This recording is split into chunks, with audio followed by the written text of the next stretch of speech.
오늘 우리에게 주시는 하나님의 말씀 창세기 45장 3절부터 10절까지 함께 봉독합니다.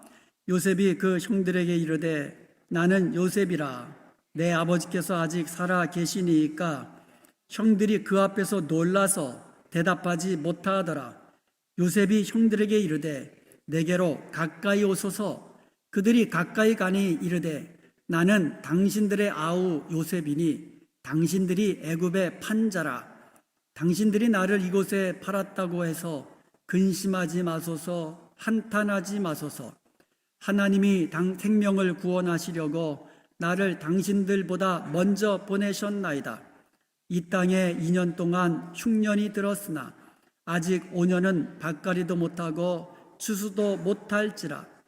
하나님이 큰 구원으로 당신들의 생명을 보존하고 당신들의 후손을 세상에 두시려고 나를 당신들보다 먼저 보내셨나니 그런즉 나를 이리로 보낸 이는 당신들이 아니요 하나님이시라. 하나님이 나를 바로에게 아버지로 삼으시고 그 온 집의 주로 삼으시고 애굽 온 땅의 통치자로 삼으셨나이다.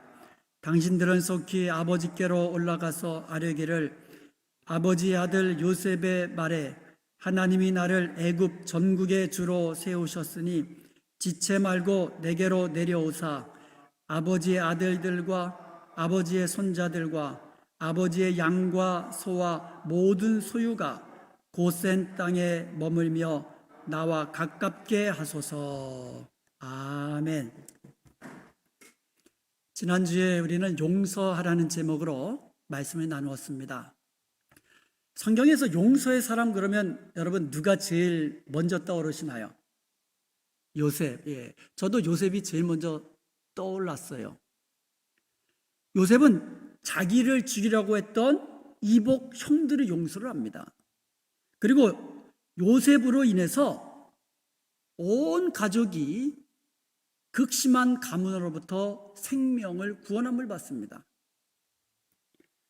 그리고 나서 요셉은 엄청난 축복을 받아요.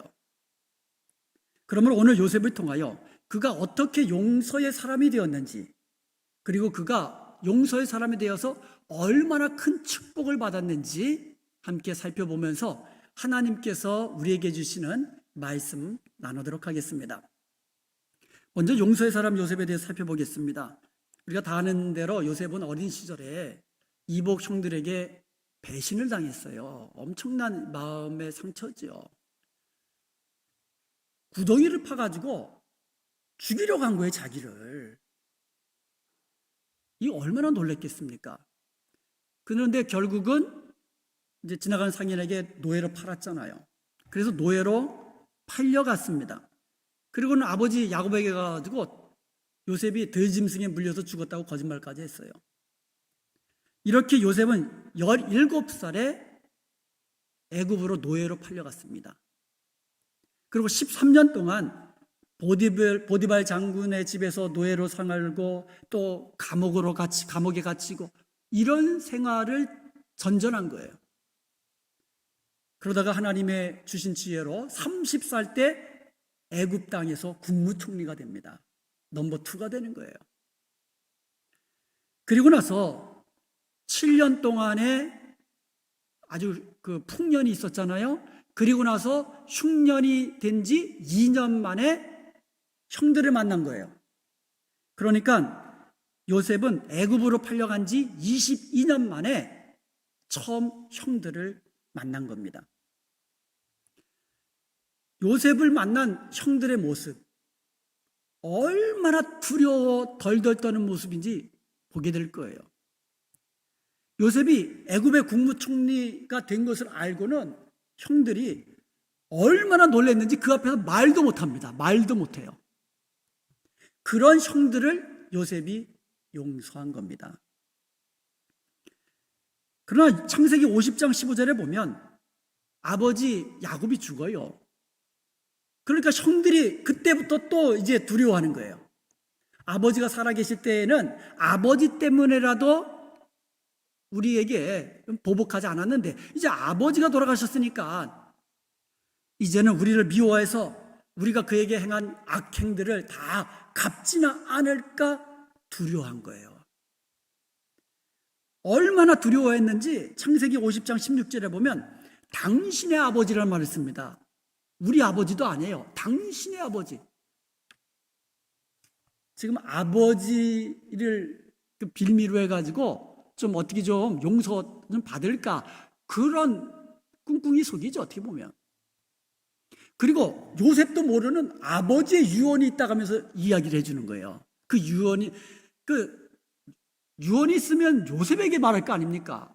그런데 아버지께서 우리에게 유언을 남겼는데 하면서 말한 유언이 뭐냐면 17절에 보면 너희는 이같이 요셉에게 이르라 내 형들이 네게 악을 행하였을지라도 이제 바라건대 그들의 허물과 죄를 용서하라. 이게 유언이라고 알려주는 거예요.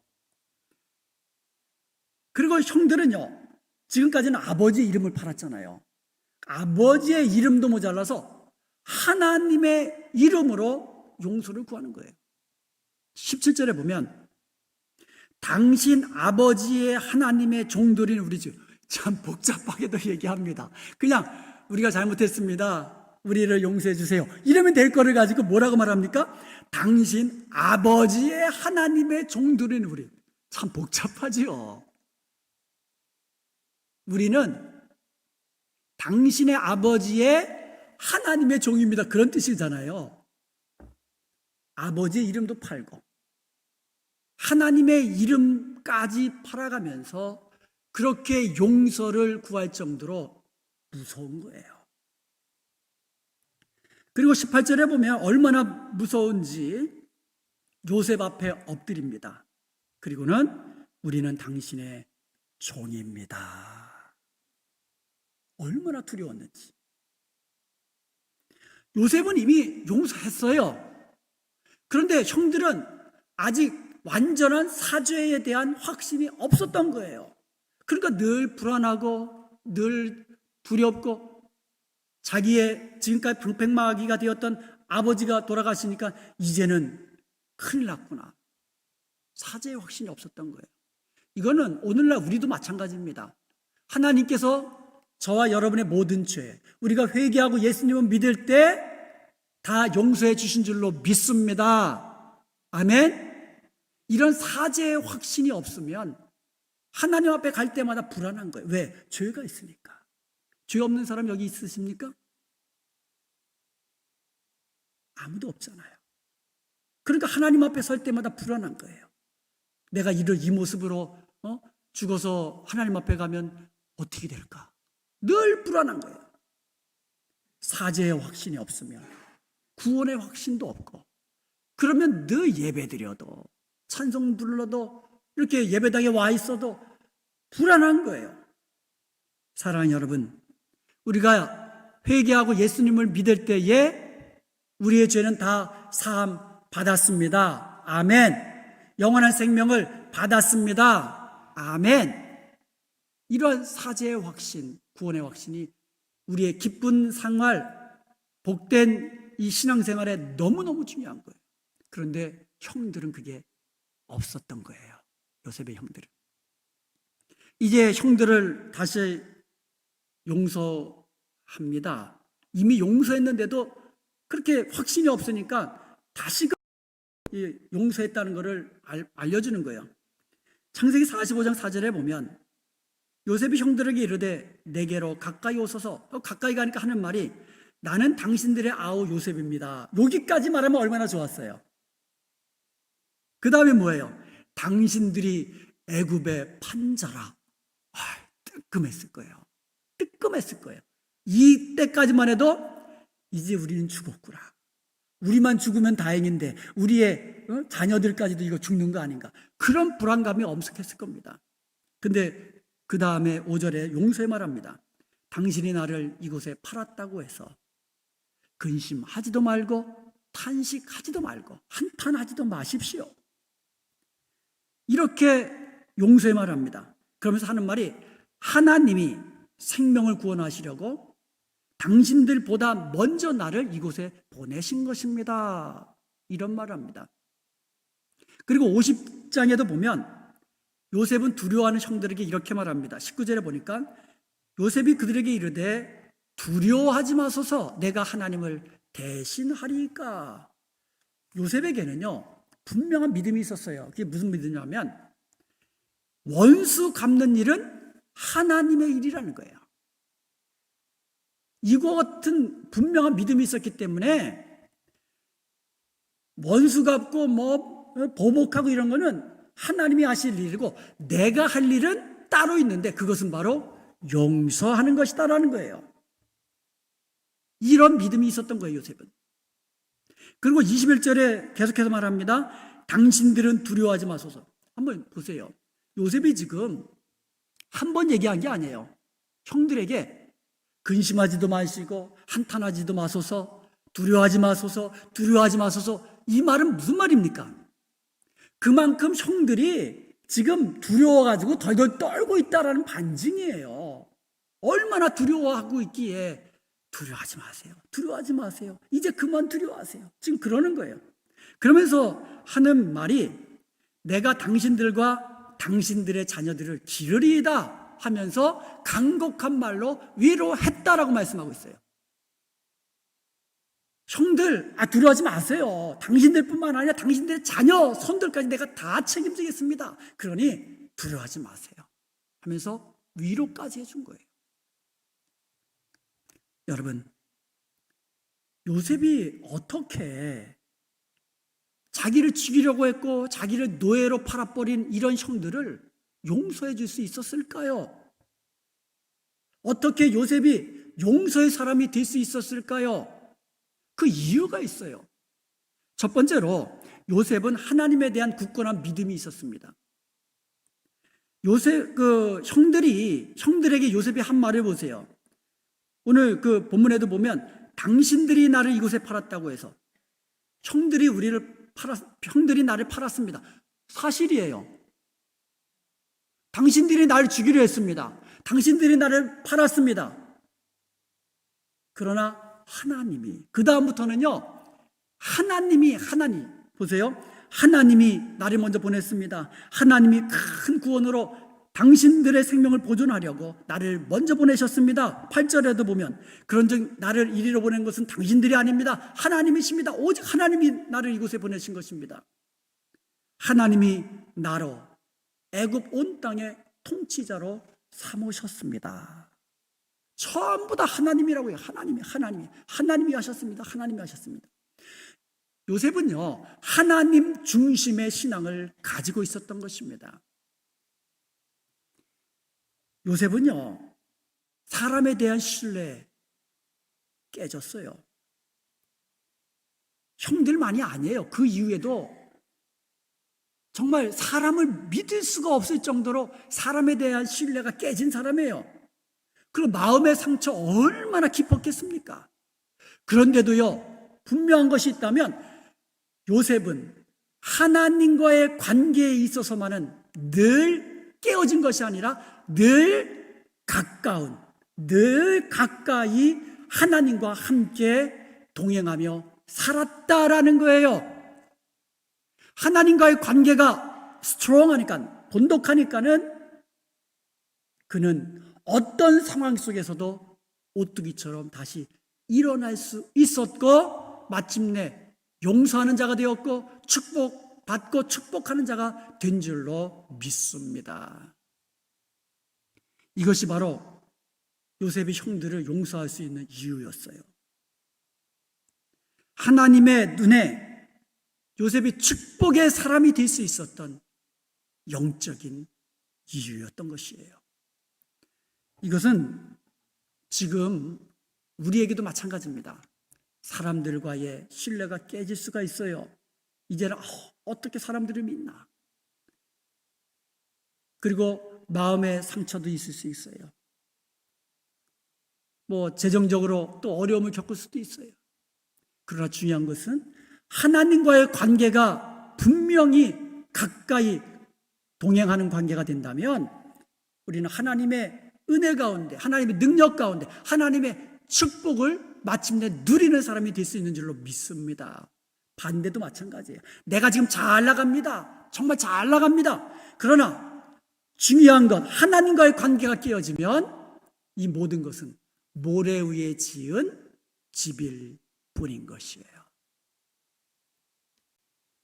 요셉이 용서의 사람이 될 수 있었던 두 번째 이유는 하나님의 주권과 섭리를 믿었다라는 거예요. 창세기 45장 7절과 8절에 보면 하나님께서 큰 구원으로 자기도 구원하고 가족들을 구원하고 그뿐만 아니에요. 요셉으로 인하여 애굽 백성도 다 구원받았죠. 그 주위에 있는 다른 백성들까지, 나라 백성들까지도 큰 기근에서 생명을 보존받을 수 있었습니다. 하나님이 그것을 위해서, 그렇게 하시기 위해서 당신들보다 나를 먼저 이곳에 보낸 것입니다. 하나님이 나를 보내신 것입니다라고 하나님의 섭리 가운데 자신이 여기에 왔다라는 사실을 분명히 이야기해 주고 있어요. 그리고 요셉은요, 하나님은 악을 선으로 바꾸셨다고 말합니다. 당신들이 나에게 악을 행했지만 하나님은 그 악을 가지고 선으로 바꾸어 주셨습니다. 이렇게 고백한 거예요. 20절입니다. 창세기 50장 20절에 당신들은 나를 헤아려 하였으나 하나님은 그것을 선으로 바꾸사 오늘과 같이 많은 백성의 생명을 구원하게 하시려 하셨나니. 사실 요셉은 상처 많은 사람이에요. 그죠? 배반당하고. 그런데 그 모든 것을 용서해 준 거예요. 그것도 조건 없이 용서해 준 거예요. 그 위에도 보면은요, 요셉의 마음을 아프게 했던, 상처 주었던 사람들이 계속 나오죠. 누가 있어요? 보디발의 아내. 자기를 무고하게 죄를 덮어 씌워가지고 감옥에 보냈잖아요. 그뿐입니까? 감옥에서도 그 왕의 술 맡은 관원장이 같은 감옥에 갇혔는데 그의 꿈을 해석해 줘가지고 그 꿈대로 그는 복직이 됐잖아요. 술 맡은 관원자는요, 여러분 엄청난 고위직이에요. 왕의 측근 중에 최측근입니다. 왕이 먹는 음식 가운데 늘 술이 있잖아요. 거기 독이 있으면 끝이잖아요. 그러니까 먼저 술을 딱 마셔보고 독이 없나 테스트해보고 왕에게 건드려주는 사람이 술 맡은 관원장이에요. 엄청난 고위직입니다. 그가 철떡같이 약속했거든요. 당신이 복직되면 꼭 나를 기억해 주세요. 난 죄 없이 끌려왔습니다. 꼭 나를 이 감옥에서 나를 빼내주세요라고 신신당부했고 그러마 했는데 까마득히 잊어버린 거예요. 그러니 요셉 입장에서 보면 믿을 놈? 이렇게 된 거예요. 그런데 그 위에 기록에 보면은 요셉이 국무총리가 된 다음에 제일 두려웠던 사람이 누구겠어요? 그 아내, 보디발의 아내. 이젠 죽었구나. 술 맡은 관원장. 아이고 이거 죄송합니다. 머리 100배 좋아졌을 거예요. 그런데 그들에게 복수했다는 기록이 없잖아요. 아마도 용서해 줬다고 저는 생각을 합니다. 이렇게 요셉이 조건 없이 자기에게 상처를 주었던 그 사람들의 죄를 용서해주고 그들을 품어줄 수 있었던 이유는 바로 하나님의 섭리를 믿었기 때문이에요. 하나님이 나를 지금까지 이끌어 오셨다는 거예요.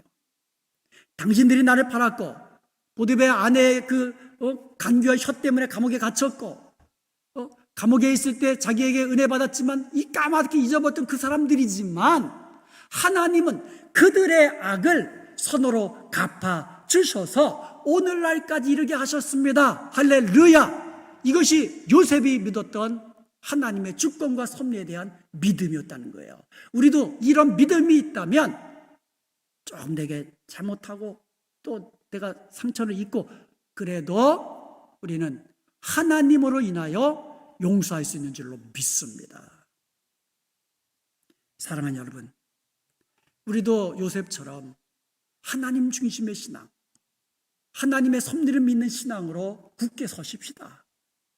그럼 우리도 용서의 사람이 될 수 있습니다.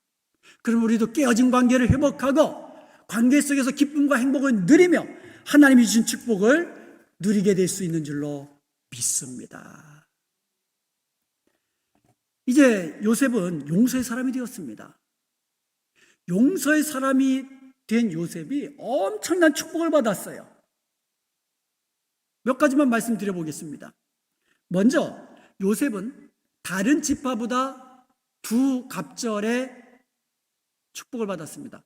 다른 지파들은 전부 다 한 지파씩 분깃을 받았잖아요. 근데 요셉은 두 지파의 분깃을 받은 거예요. 그래서 요셉의 두 아들 므낫세와 에브라임이 각각 지파를 얻은 거예요. 두 지파를 얻은 거예요. 요셉 지파는 므낫세 지파, 에브라임 지파가 요셉 지파예요. 두 지파를 기업으로 받은 거예요. 갑절의 축복을 받았어요. 거기다가요, 야곱이 죽기 전에 자녀들을 다, 아들들을 12아들을 불러 모아놓고 축복을 하잖아요. 예언적인 축복을 하는데, 이게 어떤 지파는요, 이게 축복인지 이 저주인지 뭐 그런 것도 있어요. 너희는 뭐 나뉠 것이다, 뭐 이런, 이게 무슨 뭐 축복인지 아닌지. 축복 같은 축복은요, 유다와 요셉. 그런데 유다가 영적인 축복을 받았다면, 예수 그리스도가 그 유다에게서 나오는 그 영적인 축복을 받았다면, 어떻게 보면 이 세상에서 우리가 원하는 그런 축복은 다 요셉이 받았어요. 한번 보세요.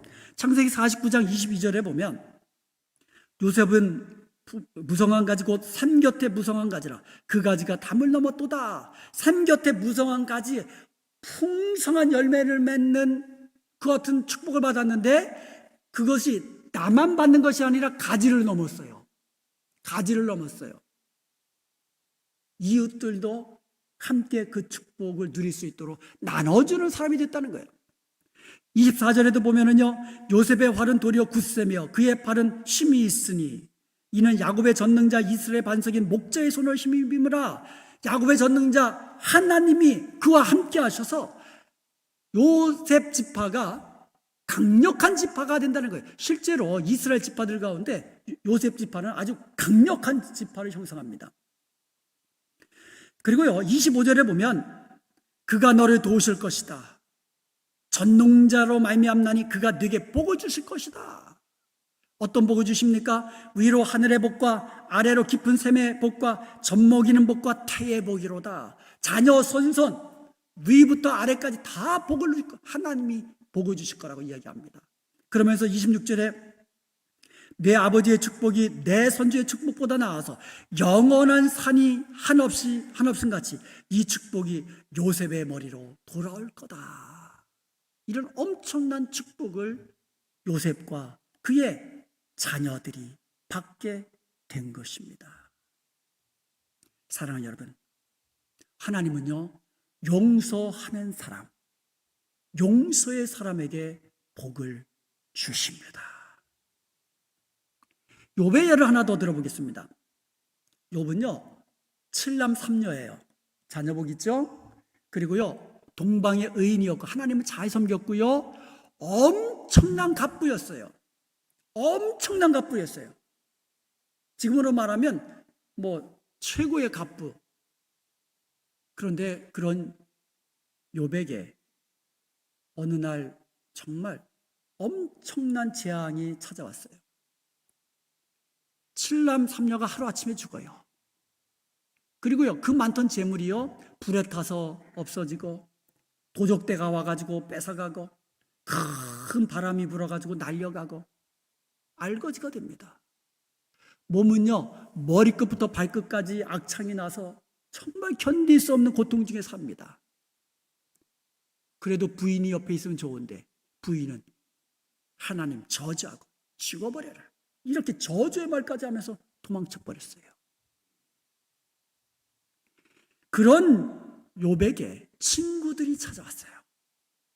물론 위로하고 격려해 주기 위해서 찾아왔겠죠. 그런데 하는 말이, 하나님이 아무 까닭 없이 이와 같은 재앙을 내리실 리가 없다. 잘 생각해봐라. 하나님께 무슨 죄를 졌는지 잘 생각해보고 돌이켜라. 이거 뭐 위로하러 왔다가 지금 욥의 가슴에다가 비수를 꽂고 휘벼 파는 말을 한 거예요. 욥은 그런 친구들을 용서합니다. 그리고 축복해 줍니다. 그래서 하나님께 또 엄청난 복을 받았는데 한번 욥이 받은 축복을 한번 보겠습니다. 욥기서 42장 10절 이하에 보면은요, 첫 번째로 하나님께서 그의 공경을 돌이켜 주셨어요. 두 번째로 그전 소유보다 갑절이라 주셨어요. 욥은 고난받기 전에도요 엄청난 갑부였거든요. 그 소유보다도 갑절의 축복을 받은 거예요. 그러니까 거기다가 세 번째로 그의 모든 형제와 자매와 및 전에 알던 자들이 다 함께 와서 그와 함께 식물을 먹습니다. 그리고는 그에게 금고리도 주고 보석도 하나씩 주면서 위로를 해줍니다. 모든 관계가 아름답게 회복되는 축복을 받은 겁니다. 네 번째로 아들과 손자 4대까지 보았습니다. 후손의 복을 본 거잖아요. 후손의 복, 자녀의 복을 본 겁니다. 그리고 다섯 번째로 기한이 차서 죽었다, 이렇게 되었어요. 용서하고 오히려 원수를 위하여 기도하며 축복하는 사람에게 하나님은 축복해 주신 것을 믿으시기를 축원드립니다. 원수까지도 위해서 축복하며 기도하라는 이유가 있어요.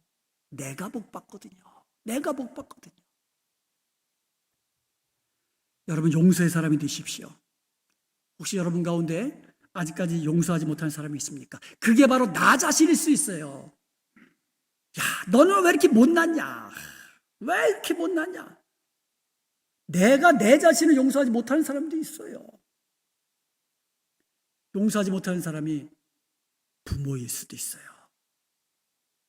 요셉처럼 형제일 수도 있고요. 욥처럼 친구일 수도 있어요. 요셉의 용서처럼 조건 없이 그냥 용서해 주세요. 그러면 용서하는 내가 복을 받습니다. 예수님도요 십자가상에서 용서의 기도 드리셨잖아요. 자기를 십자가에 못 박아 죽이는 그 사람들을 향하여, 자기를 죽이는 사람을 향하여서 아버지여 저들의 죄를 사하여 주옵소서. 저들은 자기가 하는 일이 무슨 일을 하는지도 알지 못하고 있습니다. 그랬더니 하나님께서 예수님을 높여서 만왕의 왕 만주의 주가 되게 하신 거예요. 스데반도 보세요. 돌로 자기를 쳐서 죽이는 사람을 향하여서 뭐라고 기도합니까? 주여 이 죄를 저들에게 돌리지 마옵소서. 용서의 기도를 하고 죽었습니다. 그랬더니 그는 승리했습니다. 하늘이 열리고 주님이 천상에서 하늘 보좌에 서 계신 것을 보게 된 것이에요. 물론 그 품에 안긴 거죠. 여러분, 용서의 사람이 되십시오. 용서의 사람이 축복의 사람입니다. 용서는요 먼저 하는 거예요. 아멘. 용서는요 마음으로 하는 겁니다. 진정으로 하는 겁니다. 나 이제 용서했어. 그러다가 또 뭔 일이 생기면 내가 그럴 줄 알아서, 그게 아니에요. 그냥 마음으로 그냥 어떻게 한다고, 지난주에 멀리 보내는 게 이게 용서라 했어요. 멀리 죄를 빚진 거를 탕감하듯이 죄를 그냥 멀리 떠내보내는 거. 동에서 서에, 동과 서가 먼 것처럼. 그리고요 용서는요 사탄의 괴계에 속지 않는 겁니다. 고린도후서 2장 10절 11절에 보면 너희가 무슨 일이든지 누구를 용서하면 나도 그리하고 내가 만일 용서한 일이 있으면 용서한 그것은 너희를 위하여 그리스도 앞에서 한 것이니. 용서는 우리를 위해서 하는 거예요. 서로. 그리고 이는 우리로 사탄에게 속지 않게 하려 함이라. 우리는 그 계책을 알지 못하는 바가 아니로다. 용서는 우리를 하는 거예요. 나를 위해서 하고 우리 공동체를 위해서 하는 겁니다. 여러분, 깨어진 관계 속에서는 기쁨이 없어요. 행복이 없어요. 사탄은요 우리가 이렇게 깨어진 관계 속에서 서로 미워하며 살기를 사탄은 원해요. 그래서 늘 우리 마음을 충동해서 미워하게 하고 다투게 하고 용서 못하게 하고 깨어진 관계 속에서 살아가도록 그렇게 만드는데, 만약에 우리가 용서하지 못하고 깨어진 관계 속에서 살아간다면 누구에게 속는 거예요? 사탄에게 속는 거예요. 우리는 사탄의 그 괴계를 알지 못하는 것이 아니다. 우리는 사탄의 괴계를 알기 때문에 이제는 사탄에게 속지 말아야 하는 거예요. 그것이 바로 용서하는 겁니다. 용서하고 용납하고 관계를 회복해서 관계 속에서 기쁨과 그 화목함을 누리고 행복감을 느끼는 것, 이것이 바로 저와 여러분을 향한 우리 아버지의 뜻인 줄로 믿습니다. 그래서 용서하라는 거예요. 나 자신을 위해서라도, 우리 공동체를 위해서라도. 여러분, 가시, 나뭇가시 있잖아요. 나뭇가시. 눈에 보이지도 않잖아요. 근데 조그만 게 이게 손에 박히면 어떻게 됩니까? 야, 이거 정말 힘들어요. 그 가시가 눈에 박히면 고통 속에 몸부림칠 거예요. 발에 박히면 그래 좀 날 거예요. 그죠? 조금 날 거예요. 그런데 중요한 거는 작은 가시가 내 몸 어디엔가 박혀 있으면 괴롭고 불편합니다. 마찬가지로 내가 용서하지 못하는 그 사람이 한 사람만 있어도요, 내가 그 사람이 있는 곳에 있다면 불편하게 돼요. 기쁨은 없어지고요, 화목함이 깨집니다. 방법은 뭐예요? 가시 뽑아내면 되는 거예요. 개운하잖아요. 그것이 용납하고 용서하는 거예요. 하나님이 나를 위하여, 우리 공동체를 위하여 우리에게 주신 처방이 용납하고 용서하라.